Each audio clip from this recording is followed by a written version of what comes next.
Hi, everybody. It's so great to have you here for our Creative Camp episode number 2. Thanks so much for joining us here on the show. We're thrilled to have you here on this Thursday. If we haven't met before, my name is Snackless. I work on all things education at Twitch on Creator Camp. So I'll be the person making the panels that you'll see at their Creator Camp for TwitchCon, as well as everything on the Creator Camp website. If you haven't checked it out yet, it is awesome. I've been a broadcaster on Twitch for 10 years, and I also was a teacher for quite some time before I switched over to here. And so I'd like to introduce you to my co-host, OwengeJuiceTV, who is another broadcaster on Twitch who is absolutely awesome. And I'll let them introduce themselves a little bit more. Hello, I'm Owen, as you heard, also known as OwengeJuiceTV. I'm a Minecraft hardcore streamer, which means I play the game with only one life, and if you lose that life, the world is gone.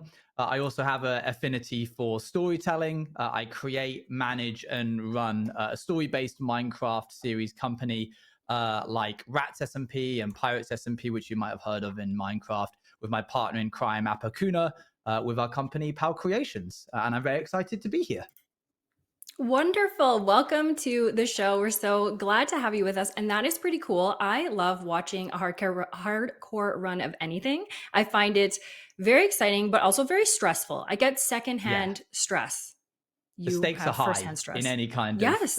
first time any kind of game. I think Baldur's Gate has like honor mode. I've been considering dabbling in that. It's a very stressful time, but the payoff is big. I think that would be actually a great fit for you. I would Yeah. definitely enjoy checking that out. Well, it's awesome to have you here on our show today, and I wanted to introduce everyone to Creator Camp Live. So this is the live version of our show, and it's based on the foundations of the Creator Camp website.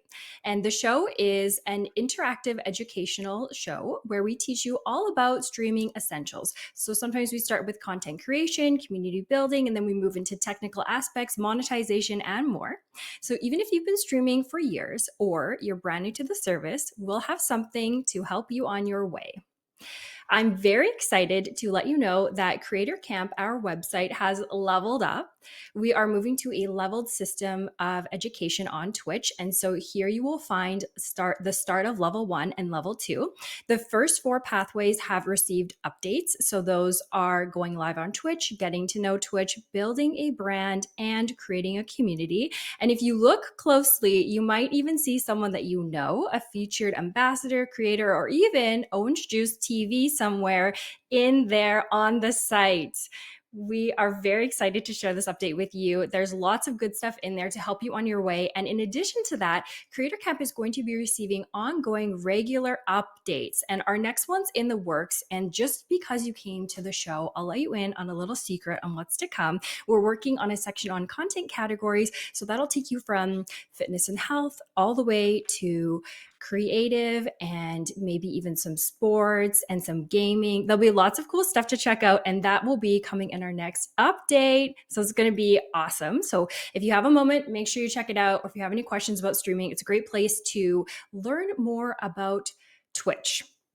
One awesome part of this show is that we offer Q&A at the end of it. And so if you have questions throughout the show, keep an eye on the chat and we will put some aside and Orange Juice and I will answer them as best as we can at the end of the show. So if you need something or you have some questions, please feel free to pop them in as we go. So let's dive into streaming on Twitch. A question that we get asked a lot of the time, and I'm sure even people have asked Orange Juice in his chat, is what should I stream? And the great part to this is that you can stream almost anything that you like, but finding a balance between what you want to stream and what you should stream can feel kind of complex. You should stream something that you are genuinely interested in or something that you would really like to explore. So, as long as you are following the terms of service and you have full rights to everything that you're streaming, you should be all set. So, I mean, it sounds simple, but as we know, it's not that easy. So let's talk a little bit deeper about that. I'm going to tag Owen in here. So we're going to talk a little bit about our streaming identity. So really, what does that mean? So it means what is special about you and your style of stream that will attract potential viewers to what you're broadcasting. So we can kind of categorize those into 4 areas. We can categorize them into passion, skill, entertainment, or community focus. So I'm gonna let Owen hop in here. And what kind of stream do you feel that what resonates with you for the type of stream that you put on for people? And is it a singular one of these, or do you feel like there's some crossover at times? Yeah, I'd say that it's a sort of dual pairing between passion and what was the other one? Community focus. I think there's an element of, as you may have seen, if you guys go and check out the creator camp, like building a brand lessons, you'll see that I speak a lot about sort of opening the storefront and having a sort of physical digital space for a community, and a lot of the streams are sort of geared around that idea of like people being able to pull up a chair, focus on whatever they want to about the stream, and just sort of have this fun time of the community. My heart and soul is with Minecraft. It's a big passion of mine. The entire stream and channel is sort of geared around the game. Lots of different avenues because it's a sandbox game. You can do pretty much anything of it. And so there's a lot of passion that is poured into the streams because of that. Those would be the main two. Obviously, one could argue that entertainment, every stream's going to be entertaining. That's a big part of why we do this. But I would say that there is, I have a friend who recently became an ambassador, Ollie Orion Sound, who I would say is a pinnacle of who kind of takes that archetype and runs with it. A lot of musical shows, a lot of bits happening. There's a lot of entertainment value from that. It seems like the streams are sort of orchestrated with that entertainment focus in mind. So they're really fun to watch. I think that's kind of Yeah, at the core, absolutely. right? Is that, I mean, although I would argue too that, in the case of your streams, it's not always fun and games, it is stress and games. So, Yes. if there's a death on the horizon, a little bit of Yeah, stress in those there. those are sad moments Yes, when they absolutely. happen. Definitely a little bit of stress there. So let's kind of glaze over these a little bit more in depth for each of these. So if you are someone who is leaning into passion, is there something that you're really really passionate about? Is there something very specific that you are passionate about? In Owen's case, this is kind of like Minecraft, right? I know another one of our ambassadors, Smirky, is like really really into Toontown. So that's in their emotes. It's in what they do. They have a lot of passion for that, right? What stands out to you? And streaming and leaning into your passion can be great because it connects enthusiasts with each other. And if you have a quirky interest or you're really into something, it's a great way to show your community that and find other people who are also interested in something that is kind of specific.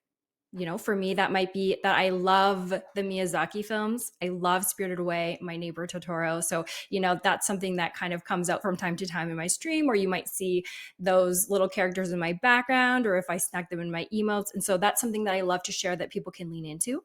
Leaning into skill would be, are you the very best at what you're doing? Do you play a lot of competitive games?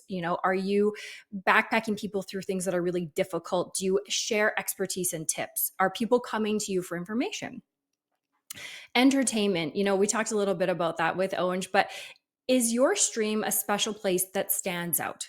And does it stand out strictly because it is the funnest place to be? Or is it like the scariest place to be because, you're always on the verge of dying, right? Those shows are kind of a must watch scenario, right? You're really engaging people with what's going on in the moment and getting them to buy into your journey and what's going on there. And lastly, community focus, which is where I personally find my spark. Do you shine in bringing people together? Are you a great place where people can come and feel like they belong? It's a space where you can craft memorable moments and have engaging conversations where you can really get to know your community members. And the one thing that I'll say about each of these identities that you should keep in mind is that your community is going to find you for a reason. And if you are a skilled streamer strictly, and they're used to coming to you to see that skill, or they're used to coming to you for help getting to the lighthouse in Destiny, and suddenly you switch, it can create a bit of a disconnect. So I would encourage you to think about the type of stream that you're curating, and is it what you want to curate? And then I would encourage you to kind of stick with that or lean into that. It doesn't always have to be this in game, but if you suddenly stop talking to your community and you're community focused, it's not going to resonate with them. So Yeah, the next I'd part of say that. if you Mhm. don't mind, Yeah, I was No, going I to say don't. that I think a good streamer, I think, would take elements of all of those categories, and I think a great streamer excels with intent in individual ones. There are obviously things that you can borrow from entertainment and focus, and no matter what your skill is at the game, sometimes it could be a lack of skill that people find entertaining. But if you go in as a streamer when you're building that identity with intention, then I think you'll excel at whatever that category is. Yes, 100%. I love that you brought up the word intention.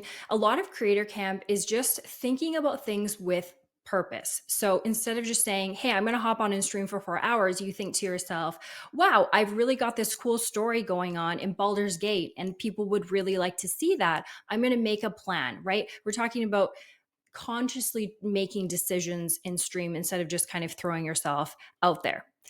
The question we get that goes a lot with what should I stream is kind of like, what category do I choose? And once again, that can be a little bit tricky. Finding the right category for you can be challenging. Categories with a high number of broadcasters create competition, while categories with a low number of broadcasters can be difficult to gain viewers in. It's kind of like a precarious balance. Oh, and I'd love to hear your thoughts on choosing a, like, how did you come to choose a category, and when you don't stream Minecraft, what influences that decision? Yeah, well, I think when I first started, I specifically chose Minecraft because, in my mind, and no shame to variety streamers, they're able to do this, and that's great. But I wanted to create a disconnect between the game that I was playing as Twitch streamer versus the game that I was playing for like relaxation and entertainment. Minecraft will always be the game that I do for content, as well as being something that I enjoy.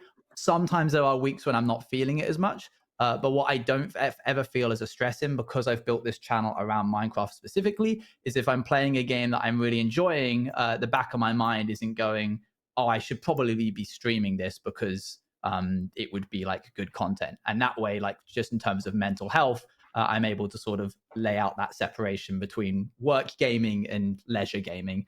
Minecraft is obviously a very competitive category. There are a lot of people here, and so going into it, I tried to take hardcore. One of the first series that I did, there was a lot of people doing hardcore streaming, and tried to sort of do a twist on it. There was a specific challenge that I did where I played the game basically stuck in a dimension in Minecraft called the Nether, and I wasn't Yeah. allowed to leave until I beat one of the harder bosses in the game.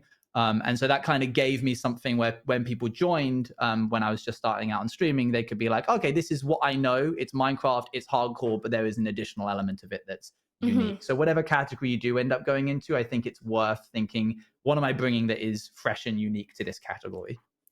That's excellent advice. I love that. And I think having a goal or a challenge can really help people buy into the journey of what's going on. You know, what is going on in the game? Are you rebuilding a really cool building in Minecraft, right? Are you trying to make it to Baldur's Gate after running around aimlessly for a year? Right? What is the overarching goal? That can definitely help people be a part of your journey. I'd also encourage you, if you are not sure about the category that you'd like to explore, the analytics section on your Twitch dashboard can give you some insight into that. And we're going to dive really deep into that later on in this episode. But the analytics tab can show you some really cool stuff, including the popularity of the category of the time of day. It's very cool. It even shows you what tags are popular in that category. And it can definitely give you some insight if you're feeling like you're unsure or you're stuck in a category. And the other thing that's always been tried and true advice is, when you're trying a new category and you've been streaming the same one for a long time, try sticking that at the end of your stream. Welcome on everyone in, pick up where you usually are and then move into something new, instead of just throwing everyone in there and it being, kind of like a harsh transition. It can really help smooth things over. The last part of this section is, when should I stream? And so, similar to having a show, viewers prefer to watch content that is on a regular basis. So, Owen, have you had experiences with like setting a schedule? Have you noticed that it's helped you in a way? Can you share us a little bit about your insight into scheduling? Yeah, absolutely. It's 6 o'clock UK time since basically the beginning of me streaming. And there have obviously been some times when it's been pushed back or moved forwards an hour, but having that consistency is by far one of the most important things. If people know where and when to find you, it immediately alleviates a lot of the difficulties that you're going to face it when you first start streaming, which is like, oh, how do I get people into the stream? If you're streaming one day at 6 o'clock, the other day at 9 o'clock, sometimes you'll do an afternoon stream at 12 o'clock. It's going to be very bewildering, and it basically doesn't allow people to set aside their schedule to frame around your streams. There's a reason why TV shows would always stream at a very specific time every single week, every single day. People would know when to expect to come and find you. It's probably one of the most important, consistent things that you should consider when starting out. Absolutely. And then once you have a schedule, please share it with people, put it on social media, put it in your Discord, put it on your Twitch channel page. Like, let people know when they go to your channel and they expect to see you live. Like, maybe they show up on a Wednesday and you don't stream Wednesdays, but you've got your schedule set and they say, oh, okay, I'll just come back tomorrow at the same time because I know that they're going to be live at that time.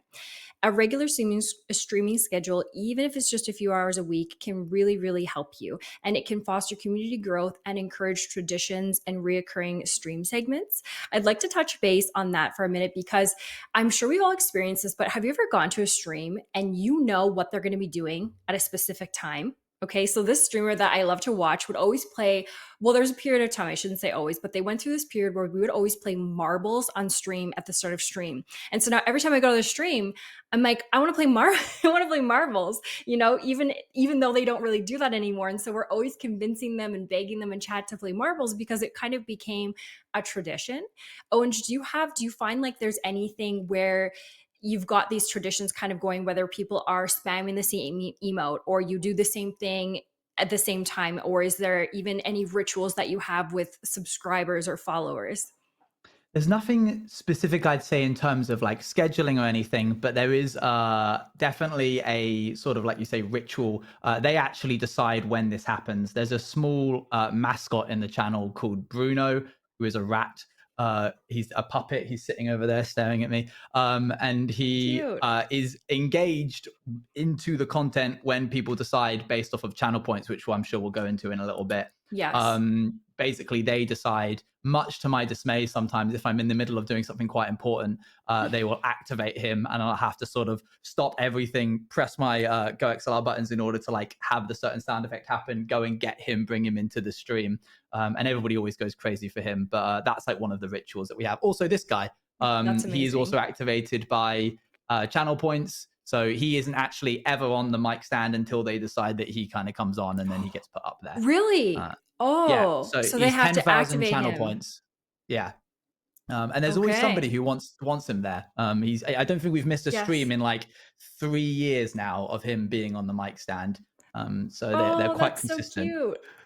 Oh, I love that. That's great. I also love that you make him work for it a little bit, Yeah, Sacrifice exactly. those channel points. That's awesome. Oh, I love that. This is the perfect segue into our next section, which is about engaging viewers. And this is exactly what Owenge is kind of alluding to. Community members like it when creators interact with them, whether it's through chat, alerts, games, or polls. Creating opportunities for your community to get involved improves their investment in you and your channel.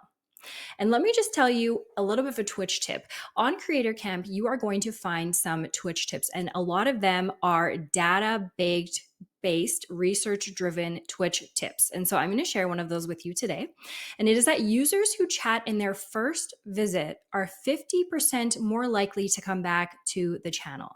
So if you can get someone to chat in your channel, the likelihood of them buying into you, your community, and what's going on increases significantly. So I would just encourage you to keep that in mind as we dive into how to engage viewers.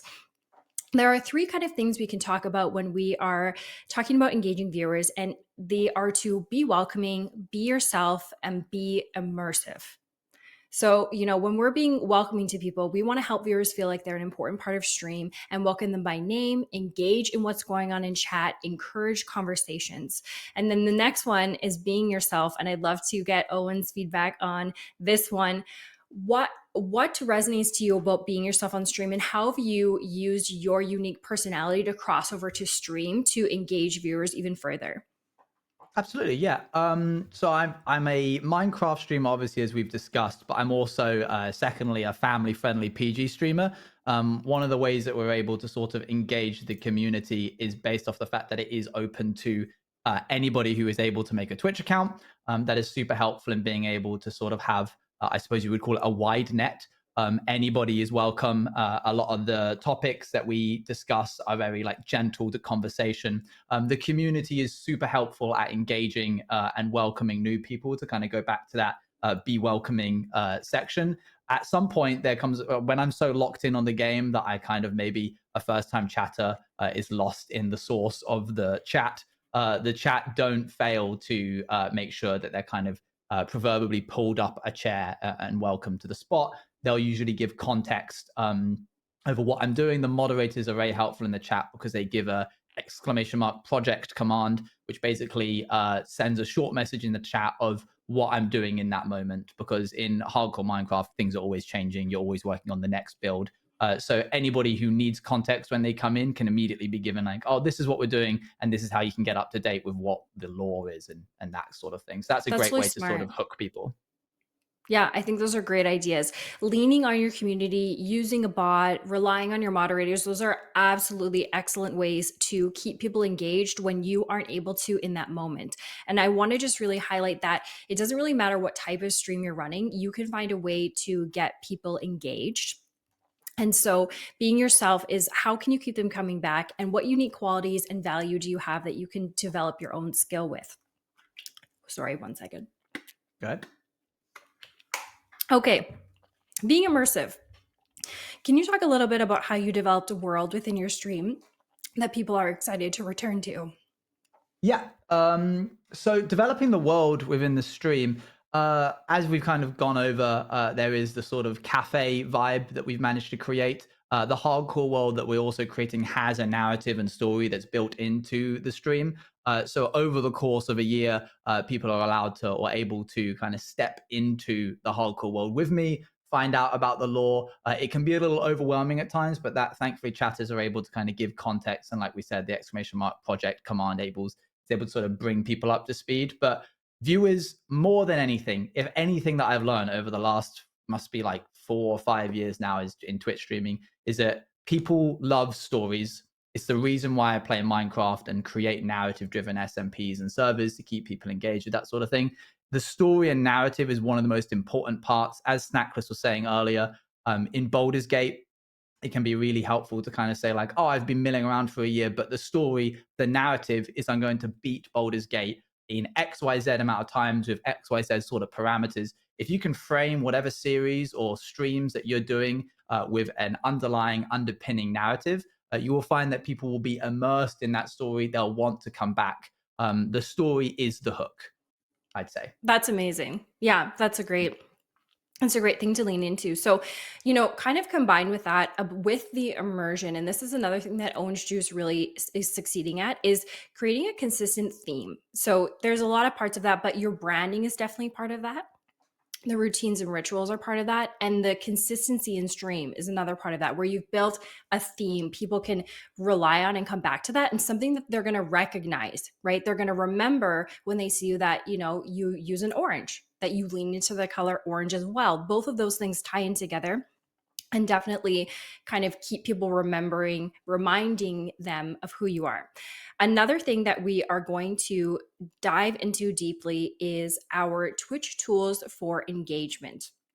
And so when we go over this section, I'd like to remind you that a really great thing to do is to look at something with a new perspective, with a new lens. So I would encourage you, when we talk about all of these different tools for engagement, to think about how you could use these things in a new way, especially as Owen and I talk about the kind of cool ways that we've been able to utilize them. So from channel points to hype trains, Twitch offers a number of tools to help creators increase chat engagement and increase the likelihood that a new visitor returns to a future stream. I mean, because that's really the goal, right? Is that we want to get people coming back to our stream. We want to get them in the door. We want to get them engaged. And then we want to have them come back and spend time with us, get to know our community, and get to know us.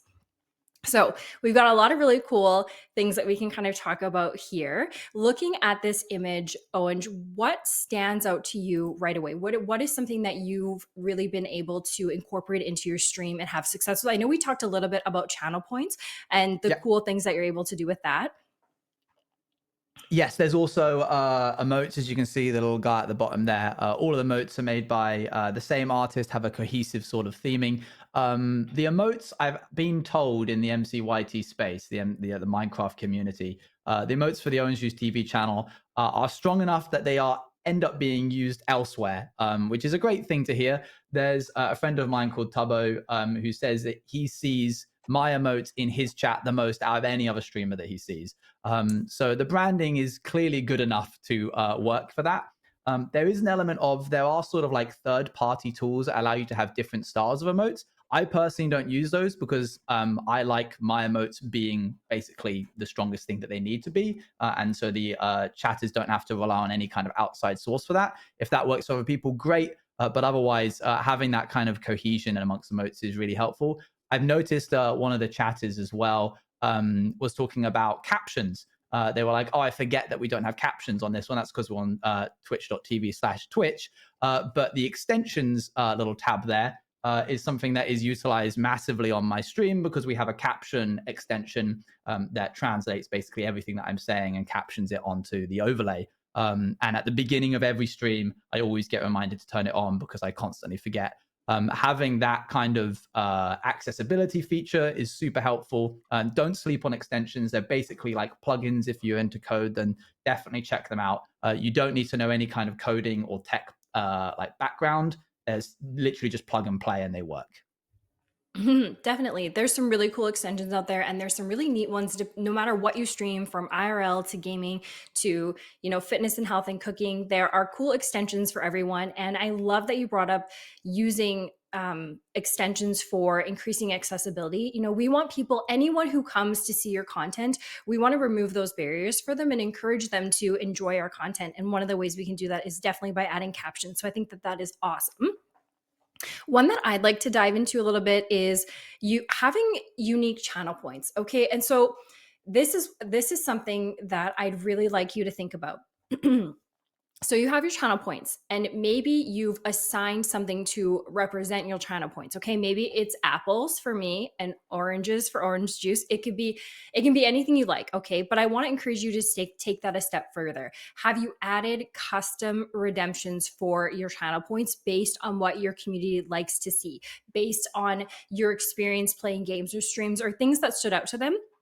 Have you aligned those with your channel colors, right? When somebody opens up your channel points, I want it to look cohesive. I want it to look like your brand, like it belongs on your channel. And all of those things are easy to do. Twitch has provided that to you. And I'd really encourage you to do that. When I am searching through channels to look for things I can highlight on Creator Camp, it is rare for me to find a channel that has cohesion in their channel points. So I would encourage you to think about that in a different way in terms of setting it up visually. And then in addition to that, with those custom points, I have this really weird redemption, and I can't actually tell you where this came from. And it's really kind of embarrassing, but I do it because they love it. Okay. And if that isn't the name of the game and streaming, then I don't know what is, but it's called an emote mimic. And what I will do is they can post the weirdest emote along with this emote mimic, and I will turn myself into that emote, like with just my hands and my facial It's great. expressions as best as I can. And they like, yeah, they love it. And it's horribly embarrassing because, they don't redeem it with like really cute emotes, right? Like in my head, I thought, oh, this is going to be great, right? It's going to be like snuggle with a blanket or like hug the stuffing. No, they're like somebody banging on a drum or the like, this is like grimacing faces. And so it's like a hoot. And so think about your stream in your community, things that stood out to them that they would enjoy, and then add those in, make those redemptions so that people can interact with you. You can add sounds, you can have extensions that have stickers that pop up on your stream. I saw this really cool, I'm so sorry, I don't know the name of the streamer, but they were a co-working streamer, and they were dodging eggs that were being thrown on the screen in one of their co-working breaks, and it was awesome. People loved it. It was really fun. So definitely think about what you're using your channel points for, and how you can continue to enhance those. Okay, I'd love for us to dive into maybe one more of these before we move on. So we have community challenges, polls, and predictions. Do any of those stand out to you, Orange Juice? Are there any that you find you use often, or any that you have seen someone do something cool with?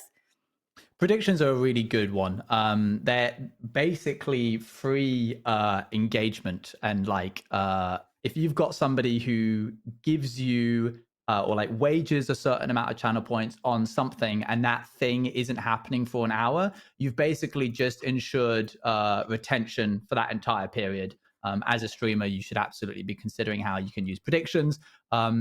If you are able to work it into something where it feels fun and fair, then I would 100% go for it. Sometimes, very often, thing for Minecraft is like drop rates. Like, are we going to get a trident from this drowned zombie? Chance might be 55%. I say, all right, chat, I'm going to swim around this ocean for like an hour, and we're going to see, like, are we going to be able to get a trident within that time? We go all in, everybody puts their points in, and then for that next hour, we're just locked in. And it's a great opportunity as well, because it sort of creates two camps of some people in chat being like, we can do this, and the other chat being like, I'm a non-believer, I'm manifesting your failure. So it is a really great opportunity, not only for chat engagement, but for viewer attention. That tool is super helpful, and definitely should consider using it whenever possible. Absolutely. I think that's really cool. Another kind of newer one we have is community challenges, and that's where everyone can pool their channel points together to vote on something or unlock something. And so those are really cool. I've seen them used to unlock some neat things. I know Science Stream is one of our Twitch ambassadors in chat, and they unlock different rewards. So they went to the beach and they were kind of beach combing around, and that was really cool. And we also saw them go to the zoo, and I thought it was a really unique way to do a fun, positive, celebratory unlock style using channel points. So lots of really cool ways to utilize channel points. Don't be shy. Update your channel points today. Choose colors that align with what you've got going on, and add a custom reward in and see how it goes. See if they buy into it. Moving on to our next topic on today's Creator Camp stream is analytics. And I know sometimes analytics can feel a little bit intimidating or kind of like gibberish. I don't know if you've ever felt like there's a lot of numbers and you're kind of swimming in them. Twitch analytics can help you check the performance of a category, check your emote usage, and give you a stream summary and even further details than that. All the numbers and details that are available in your Twitch analytics can feel a bit overwhelming, but we're going to focus on a few of those things and really take a look at what analytics matter. We are going to watch a short video together. It is a video pulled directly off of the Creator Camp site about analytics, and it was made by Kawaii Guy. And I thought it was a great way to get a quick introduction to analytics. We're not going to dive into absolutely everything, but we are going to take a moment to watch that together. And I hope that it will surprise and delight you. Hopefully, you don't feel like analytics are as overwhelming once we're able to talk about them a little bit deeper. So if we could pull up the analytics video and take a little peek, I think it can help. Welcome to Analytics on Twitch, and you're probably wondering, where do I start? There's so much data. On the Analytics review page, you'll find tons of information from average viewers, follows, subscriptions, to minutes watched, max viewers. There's a lot that you can segment, and you can select at the top bar up to 5 at any given point. You can also isolate what time range you would like to review, whether it's a week or up to multiple years. A quick math equation that you can do to determine the effectiveness of your broadcast is take a conversion metric, such as followers, subs gained, or perhaps just monetary in general in terms of cheers, bits, etc., and divide that by the number of hours broadcast. Now, with all this data coming in, you likely want to make decisions that make your broadcast better. So some of the things that you want to be looking at are, for example, the research panel on the analytics page. The research panel is fantastic for analyzing the categories of which you're broadcasting to, the effectiveness of what times are best to stream on the service, and also what's the average viewer to channel ratio. As a broadcaster, you want to be looking for blue ocean opportunities for potential success. What you may learn on the research panel is there is a high density of broadcasters, a high density of viewers in a particular category. However, you may be finding that you are not getting that net gain that others might be experiencing. This allows you to then think about, should I be adjusting when I do my show? Should I be broadcasting to another category entirely because I'm not getting that net gain? These are all things you can think about while looking at this analytics page. On the discovery page, this is where you learn where your audience is coming from to get to your broadcast. This could be from channel pages that exist across Twitch, your followers directly, other recommendation systems such as front page or collections, or entirely from outside of Twitch. Other helpful data on the discovery page includes the tags that are most effective for your channel, as well as those go live notifications that you send out. The second half of the engagement page breaks down which emotes are most effective on your broadcast, channels you share viewers with, as well as other categories your viewers watch. Use this as inspiration to either adjust emotes that you have, maybe get rid of some of those ones that aren't performing as well, connecting with other broadcasters, or potentially exploring a category of which you haven't broadcast yet. On the earnings page, you will see a detailed breakdown of how each show performs in monetization. The graph does a full breakdown of paid subs, prime subs, gifted subs, cheering, turbo revenue, stuff that's received via hype chat. Reflecting on this information can help you with your call to actions that you make during your broadcast. If you're noticing a low index on subscriptions, are you doing effective call to actions when it comes to calling for subscriptions or prime sub activations? Remember, analytics are a tool to help you make decisions for the betterment of your channel and your business. From this day forward, use analytics to your benefit. Look at what categories work best for you, what ways you can incorporate calls to action to be more effective, and also what you can do to move your channel positively into the future. Amazing. Okay, that was a great video made by our very own Kawaii guy who also works at Twitch on community engagement. Thank you so much for making that amazing video for Creator Camp. Let's talk about it. What stood out to you when you were watching that video, Orange Juice? And was there anything that you didn't know you could find in the analytics section? Yes, there's a it's interesting because over the like past 4 years, you're kind of keep your head down, you're streaming a bunch, and then you sort of bring your head up and look at the analytics page, and suddenly you realize that Twitch has added a myriad of different metrics that you could have been using, such as I forget which one it was, but it was going by category and showing the sort of percentage that bar graph, a line chart, I Mhm. think it was, of different things. Density of like population over time and that sort of thing. I had no idea that that was there. And now I'll be going and checking it out after this stream is done. So it's definitely useful to be checking out the analytics regularly. Twitch often do shout out about whenever they create some kind of new analytical tool. But that's definitely an interesting concept that I need to dive into. One of the ones that I have seen before and have used to my advantage is trying to see an overlap of people who watch my stream versus people who watch like other streamers, related streamers, that sort of analytics. Because one, that's helpful in terms of knowing if there's an opportunity to collaborate with somebody, maybe you haven't properly gotten to know someone who's sort of in your niche. And secondly, also to sort of derive inspiration from that individual, going like, okay, what is it about them that my streamers, my community also enjoy watching? Going ahead and sort of like lurking in their streams and trying to sort of gain that sort of information can be really helpful. Especially as a hardcore streamer, trying to see like how am I similar to other hardcore streamers in Minecraft? What could I be doing differently? And getting that inspiration can be really helpful. I think leaning on other streamers is a great way to grow, to get inspiration from everything from channel points to how they handle the death in a hardcore run. You know, all of that is just insight that you can use to elevate your own content. And along the way, it's a great way to make some friends. And so the analytics tab can give you all that information and more. And it's a great resource. I would encourage you to check it out, even if it can feel a little bit harsh. You know, have you ever gone to check how your emotes are doing? Like, do you know which emote of yours is the least popular? And it might hurt, it might sting to see that, but it's great information. And we can take the highs and the lows and use that information to inform us. On the flip side, what is your most popular emote? Is it used in other channels? Why do you think that's the case? It's all great information and something that I would encourage you to check out. Following that, you can ask yourself a few questions about analytics to kind of simplify them a little bit and inform you and your broadcast a bit more. So, something that you can ask yourself is what shows drive the most views? So, is that by different category or is it all in Minecraft, but it's different activities in Minecraft, right? Are we talking about building? Are we talking about trying to survive? Are we talking about exploring? Which one of those have high conversion rates? High conversion rates to followers and then subscribers, high engagement, high chat activity. Those are definitely things that we can find in the analytics tab that can help us. And on the flip side of that is what shows impact my growth negatively. So if you do choose to try something new on stream or you're trying out a new category, it's a great idea to check those analytics afterwards and see how they're going and what parts peaked, right? Like what part of your stream had really high chat activity. Those are great insights that can definitely inform you as you move forward with your stream.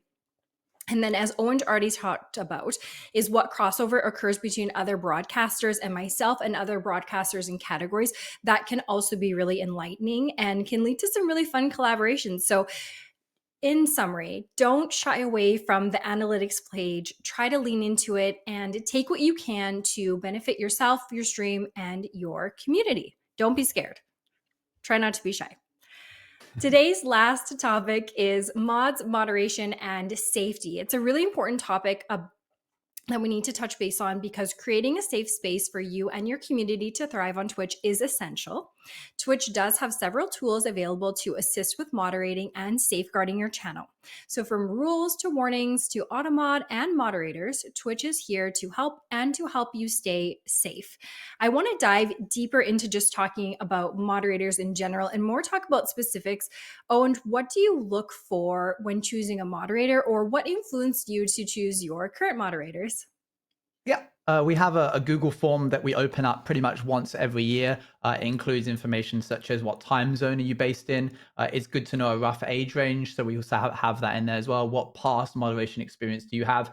I also list, and this goes back to having a consistent stream schedule. I list all of the times that my moderators could expect me to be live on, and then ask how many of those would they be able to fulfill. I also include as a caveat in that question, please don't select all of these because we're looking for a sort of dedicated moderator, not like an obsessed one that is going to be at every single stream and is constantly monitoring everything. I'm not looking for total devotion. I'm looking for a volunteer who is willing to keep the community safe.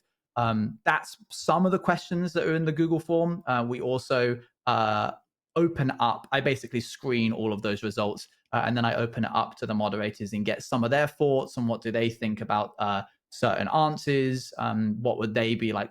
I only they know, kind of boots on the ground, what they might be missing in terms of like time zone or what streams could be covered. I can't be everywhere at once when it comes to the moderation team, so asking for their input can be really helpful. And then finally, I'm the one that sends out all of the final decisions and recruits all the people. And it's always a very exciting day getting a bunch of new people in each year to kind of freshen the team up. I think that's a great idea. I really like your use of using a Google form, asking questions that are relevant to you and your stream, as well as letting people know kind of what to expect. I think that's a big part of having success with a moderator is people only know what they know, right? And so it's best not to ever make an assumption. And it's okay if you assumed that your mod would know something they don't, or you assumed they would react a certain way and then they didn't. Communication is definitely key to having a solid moderation team and one that you connect with. I know in my Discord, I have a hidden channel and it's just all my mods and I, and sometimes they write me to-do lists in there and that's just a helpful thing. Sometimes I want to provide feedback, or we're launching something new. Maybe we have a sponsored stream and there's something I'd like them to communicate more. Those are all ways that you can lean on your moderation team. And just remember on the flip side of that, that your mods values also shape conversations and affect your community's growth, and they can be there positively but they can also be there negatively. So don't be afraid to connect with your moderators on a deeper level and let them know what you're looking for and what you'd like. And if you disagree on something, that's okay. That's normal. It's normal for people to disagree on things. It's important that we use those opportunities to talk to people, and it's okay to do that. A few other levers of additional support that we have are editors, VIP, and artists. So VIP in your channel will get a little diamond badge next to their name and they will kind of stand out. You can also recognize your artist. Maybe they've done some of your channel work, your overlays, or your emotes. We can recognize them that way as well. And we can also have people as an editor who can adjust maybe your stream title, the tags, the category, that type of thing. And they can also lend a hand, which is very essential when you are about to die in a game, or you've got your hands busy, or you're running a really rad charity stream. Those are definitely great ways to lean onto your team. Okay, AutoMod. AutoMod is awesome. It is awesome. It is a moderation tool that identifies and blocks potentially inappropriate or harassing content from appearing in chat by holding messages for review first. So there are 4 levels of AutoMod, and they go from no filter all the way up to really high filters. And there are a variety of different filters as well, which is great. So there's everything from discrimination to inappropriate content and hostility. And they even have this cute little thing on the side where it's like a test setting, and you can type something nefarious into the box and see what will happen, if it'll make it through. And I'd love to hear your thoughts on this, Owengen, if you utilize AutoMod. I know you mentioned as well that you are a stream that anyone is welcome to, of all ages. And so I can imagine that leaning on AutoMod to make sure that the content in your chat matches the content that you'd like to produce is definitely a way that you utilize that. Yeah, absolutely. Just as an aside, I didn't realize that there was a test setting button. That's really helpful. This is the kind of thing that I mean. Sometimes Twitch adds things and it goes over my head because I'm too like focused in on the stream or the game. So I'm going to be checking that out later. Yeah, that as a PG family friendly streamer, we do have these kind of cranked up a little bit higher than I think a lot of the other people in the MCYT space might. It's the first line of defense. The moderators are always there in every stream. I'm very blessed to be able to have as many people who are constantly monitoring the chat and the in general community. But I don't want them to have to constantly sort of like chase a message as it kind of goes up the screen to remove it or warn the person or ban them or time them out. And auto moderation comes in super handy there, basically to just as a blanket filter most of the things that need to be caught out.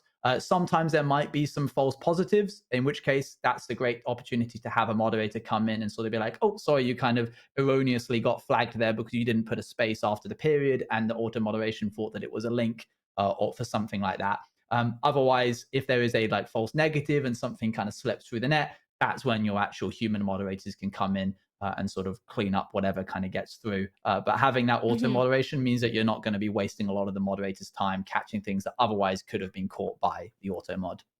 Absolutely. And it has this great feature where if it's not sure, right, or it's going to flag, AutoMod will hold the message, right? And then your moderators or you can let them through. But the one thing you should know is that once you click permit, it kind of adds that term to a permitted thing. So you might allow someone to say something one time, but then you might not want someone else to say that. And so if you do permit a term and you don't want it permitted in the future, make sure you undo that. Okay. So just Absolutely. just keep that keep that in mind. A little tip: if you're in trouble, if you ever find yourself in trouble while you're live on stream, we have something that you can activate in the bottom right corner, and it is called shield mode, and it is a tool to set preset powerful safety settings, and it can be quickly activated to stop hateful messages from being spammed in your chat, and it can instantly ban harassers.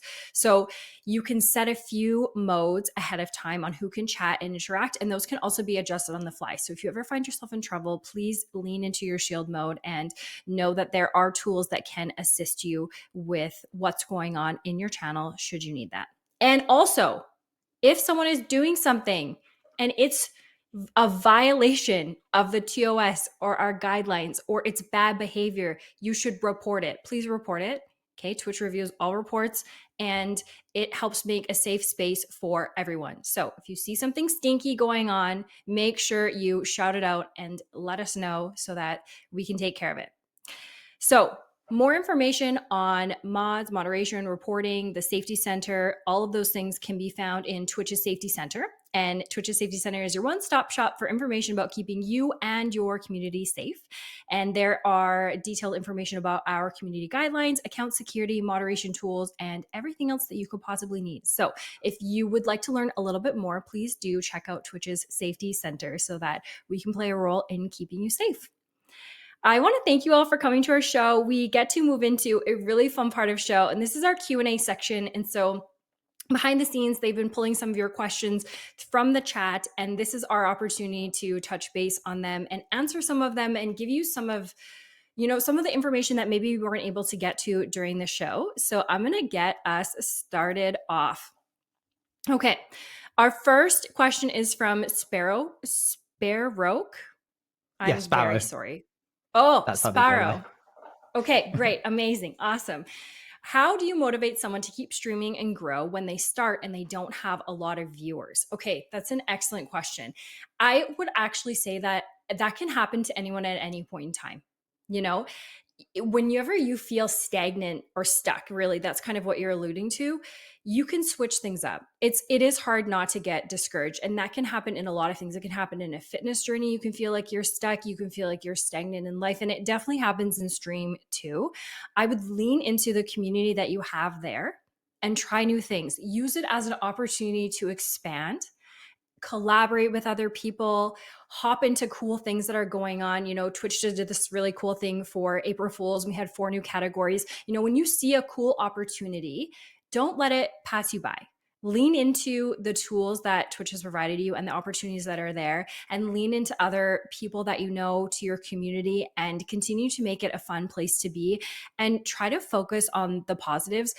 I've been streaming on Twitch for 10 years. Okay, I'm like a dinosaur, but I did not get partnered for 2.5 years. And during that time, I was teaching full time, and I felt like such a failure because everyone around me seemed to be getting partnered immediately. That's not the case. Okay. This is what you think is true, right? And I just felt like I couldn't cut it, right? Like I wasn't going to make it, and that wasn't the case.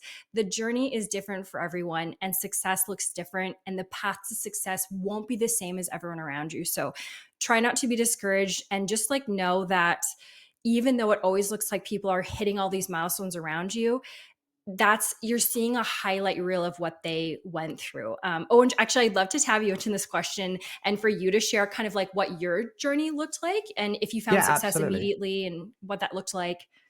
I really liked how you highlighted like you are on your path. I think there's a false narrative that is bred from seeing things on Twitter, seeing things through like if you're going on the Twitch homepage, you're seeing the highlights, you're seeing the people who are up there.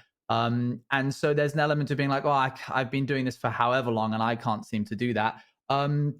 You've got your own journey that you have to go on.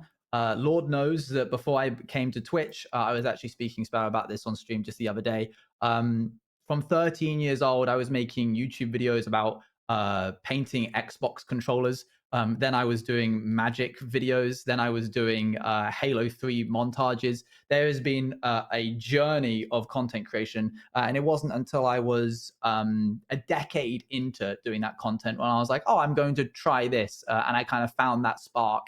Sometimes the spark, the thing that you enjoy the most, isn't going to be the thing that is going to allow you to kind of start doing this full time, or is the thing that's going to result to you growing the audience. The important thing is that everything that you try needs to be something that you are passionate about, so that if the spark does happen, you find yourself in a situation where you're like, I love this game and I'm now starting to grow an audience from it. If things aren't immediately working, that isn't a sign that it isn't the thing that you should do. But I think it is worth every now and again sort of checking in and going, okay, I've been doing this for 3 years now and it hasn't been going the way that I intended. Maybe it's time for a pivot. And that can be a very difficult conversation to have with yourself. So it should be done carefully. Hmm. Yeah, yeah. It's everyone's journey is unique. Absolutely. Did you want to select a question? Yeah, absolutely. Dali said, how do you both price channel redeems? I know Owen has always had his set the same ever since early days. Does that matter at all? I wouldn't say it matters at all. I would say that I am sort of shackled into having mine set at a certain price, because anytime I talk about having them increased in any way, it is just mass rebellion and a revolution from the chatters of going, absolutely not. I won't stand for this. Bruno will always be 100K. So that can be a little tricky at times. I've sort of allowed them a longer leash than perhaps they should be. But I do think it is worth every now and again checking in on your watch hours, because that's going to be an important indication of how many channel points are going to be floating around the economy, and then adjusting your prices to that. Snackless, I don't know if you have a sort of a method in mind on how you price your channel redemptions. Well, I kind of went willy-nilly when I first Mhm. started them, and now there is a recommendation tool. So on your dashboard, when you go to work through your channel points, it can like auto adjust the amounts for you, which is really helpful. But I tend to raise them like a little bit higher. You know, do I want to be making like silly emote faces every 5 minutes? Definitely not. I also do this like weird from when I was a kindergarten teacher. I do this weird 3D shape wrap, and they also love that. It's like 35,000 apples. Okay. It's terribly embarrassing. I cannot possibly be doing it every 5 minutes, right? It has to stay like that, you know? Yeah. And then, of course, the one thing I would say too to follow up with that is that being said, having redemptions that people can redeem frequently as well as work their way up to is an excellent strategy. So I have this one where they can come in and they can get a daily apple, and then it'll say, okay, you got your daily apple, like an apple a day leads you to Snackless. You know what they say. And so it'll Nice. even tell them what kind of apple they got, if they got like a Macintosh apple or a Fuji. And that's their like low cost daily. I came to stream and got my apple. And then That's I have, cool. higher reward ones where, yeah, where I would follow them back on social media, for example, like something that they can work up to together. So they're definitely, you can come up with some really cool channel redemptions for sure. Okay, I'm going to take our next question. Mhm. Okay. Oh, is there, okay, this is from Randall Dedan. Is there a free way to get emotes and interactives for anyone new to content creation? Yes, there is. Okay, guess what? In the Twitch, there's a link to this on Creator Camp. Okay, if you go to Creator Camp, building, yes, establishing your brand, and then you go to personal branding and you scroll down to the section on custom emotes. There's a link there, and it will take you to the Twitch help article, and they have free emotes. Twitch made you free emotes. They're really cute. There's cats, dogs, and what I could only describe as like a blobbed simple robot, and it was very cute, and you can get them in like 5 or 6 different colors, and Twitch made those for you. So yes, absolutely, that's a way that you can do that. And even if you Google, like, there are people who make, channel panels on Canva for free. You can just, like, it's a free source. You just make an account and you search channel panels, and then you click the one that is not like a subscription based one, and then you can edit it free. Yeah, absolutely. You don't have to. This kind of touches on the fact where it's like, you don't have to have everything set up perfectly to have success. So while we talk about having our emotes and our channel points and our branding and everything unique and beautiful and completely aligned, I can assure you that most of us didn't start that way. And when I first started streaming, it definitely was not perfectly cohesive and Apple themed and awesome. And I'm sure Owen found their way moving through that too. So it's okay to start with what you have, whether that's tech, whether that's graphic designs or whatever you have, that's okay. You can start with where you're at and definitely build on there. Absolutely, yeah. Are you good for me to take this one here? I can Absolutely. take Yes, another. please. Any you like. Sure. Mhm. B Celebrity has said, is 3 hours too short of a time to stream? Should I try doing longer streams, or does it not matter? Goodness, if I did 3 hours every single time, I would be totally burnt out. That's like a healthy stream for me personally. I think it's something that everybody has to sort of tune in on themselves with. I know one of my friends, Carl Corvis, does like 6, 7 hour streams every single day. That is crazy stamina, incredible endurance. Congrats to her. I personally start getting burnt out around the 3 hour mark. It's entirely dependent on what you feel like you're most satisfied with when the show comes to an end. And the important thing is that once you kind of settle around that certain hour mark, having that consistency, like we mentioned earlier, so people know to expect, like, okay, the streams are going to be somewhere between 2 to 3 hours, 4 to 5 hours, or 1 to 2 hours if you're going like full octane, really fast all the time kind of streams. As long as there's consistency in whatever you do, then people are going to be totally happy with whatever you end up putting out. I would say personally, if we're talking from like a video game sort of category perspective, I'd say longer than 1 hour, maybe longer than 1 hour, 30 minutes, if you can handle it, is probably a good recommendation, just because it allows the stream enough time to sort of get into a pace, and you are welcoming, like opening it up for people to come into the stream. Whereas if you cut it before that 1 hour mark, you might find that people who would have been able to tune in when they saw your going live notif now can't because it's over before it started, if that makes sense. I don't know if you have Yep. like a certain amount of time, Snackless, that you go for. Mine is an hour and a half. And I kind of agree Hmm. because, and that's on like the shortest, right? So if you're going Hmm. to stream, I would say for me personally, I would recommend an hour and a half. And it's literally exactly for what Owenj mentioned.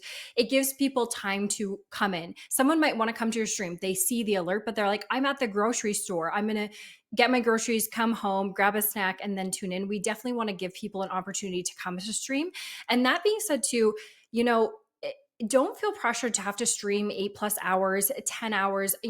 Whatever suits you the best is probably what's going to result in the best content. If you're not someone who can stream I'm like a 4 hour person as well. Like Mm. that's kind of where I hit my max and I need a break. And there's nothing wrong with knowing that when you need a break. I think just generally in your life, like if you need to take a day off, you can take one day off, right? If you need to end stream a little early, like having some flexibility is definitely okay, and something that I would definitely say is a good thing to keep in mind when you're creating content. Okay, I'm going Off to the take a back of question that, from, oh yes, go ahead. if you don't mind, yeah, I was just going to say, like, knowing when to take a break is super important. Also, a great sort of frame of mind that you need to put yourself in. And I had this conversation with a friend of mine recently. She found that she was always playing catch up, where if she took a day off streaming, she Right. would move the stream to a different day.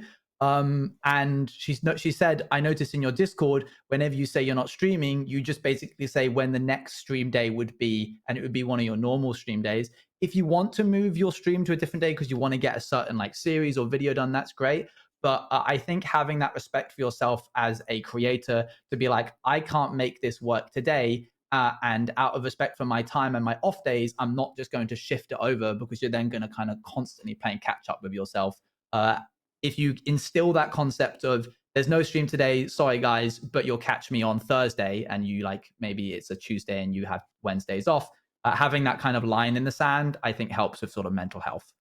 So That's great sorry, Karen, advice. you were going to jump into one. No, that's okay. That was excellent advice. It was a great piggyback on there, that taking a day off doesn't necessarily mean we have to postpone. So I think that Yeah. was great, a great tag in there. Okay, Taryn Chi says, what was the journey for finding human mods when you were just starting out streaming? That's an excellent question. I started streaming in 2015.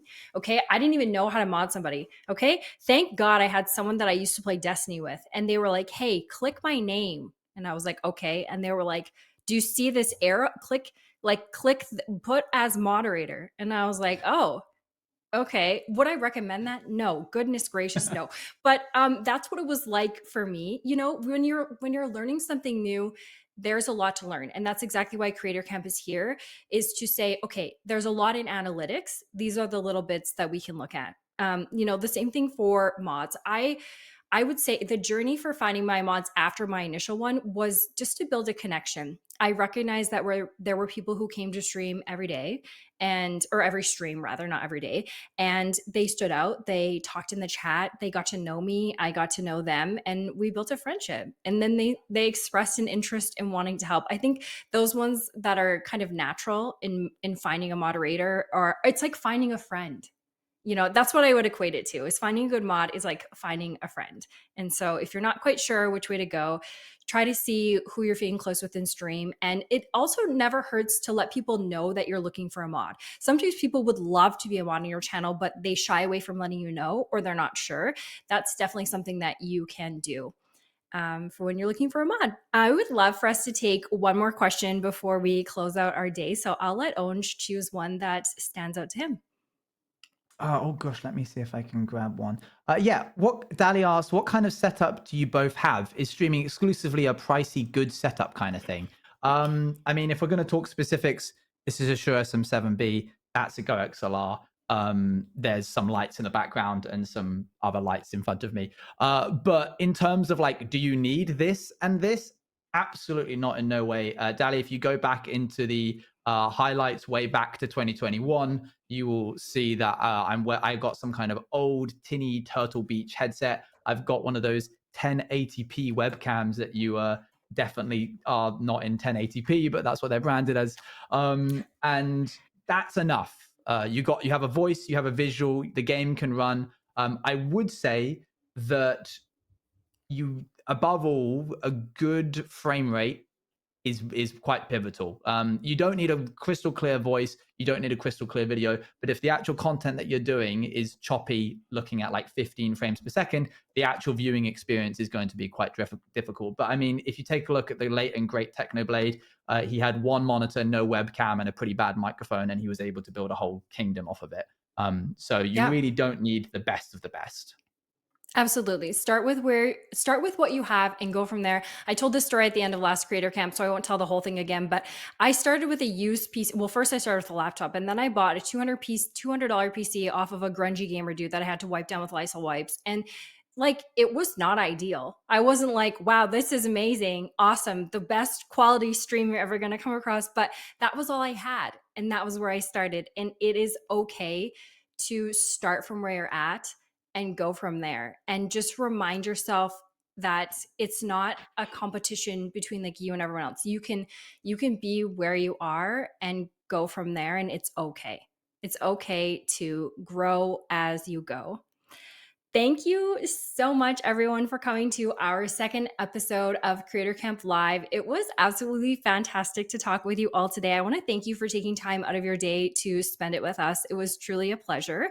The updates and highlights from today's show will go on YouTube. So if you're looking for specific sections, for example, the analytics one or our chat engagement one, you can find those sectioned up on YouTube. They'll kind of come out this week. And I would encourage you to check out our Creator Camp website. We've been working really hard on it and it looks awesome. It has resources on today's topics and many others. And you will find information and support there, whether you're new or a veteran. And so please do check it out and keep an eye out for the awesome content that is to come still for Creator Camp. I want to thank OwengeJuiceTV for co-hosting with me today. It was an absolute joy to have you with us. I loved listening to your stories about Minecraft and also where you started and where you came from. Do you want to tell us a little bit more about what your stream is like and where they can find you? Yeah, absolutely. You can find me on YouTube and on Twitch, OwengeJuiceTV, on basically every platform. You can find a lot of Minecraft-related narrative story beats there. This has been really lovely. I've had a really great time. Thank you for having me and letting me sort of chat the breeze and share all those kind of personal stories. It's been really lovely. Yeah, it was absolutely wonderful getting to know you better. And I know chat is expressing a lot of sentiment to getting to talk to you today and listen to our stories. It was awesome. I want to say another big, big thank you to our producers behind the scenes who make this show what it is. They are the people who organize all of the scenes and make us look so great when we're up here. So thank you sincerely for running things so smoothly. And don't forget to follow the Twitch channel and check out our other shows on Twitch. That's Twitch. Also, our next Creator Camp show next month. We are going to transition into rating one of our Twitch ambassadors, Autopilot. So please join us in rating them with an awesome Twitch Creator Camp raid. Thank you again so much for joining in today, and we can't wait to see you again soon. And thank you again, Orange Juice, and to our production team. See you later. See you later.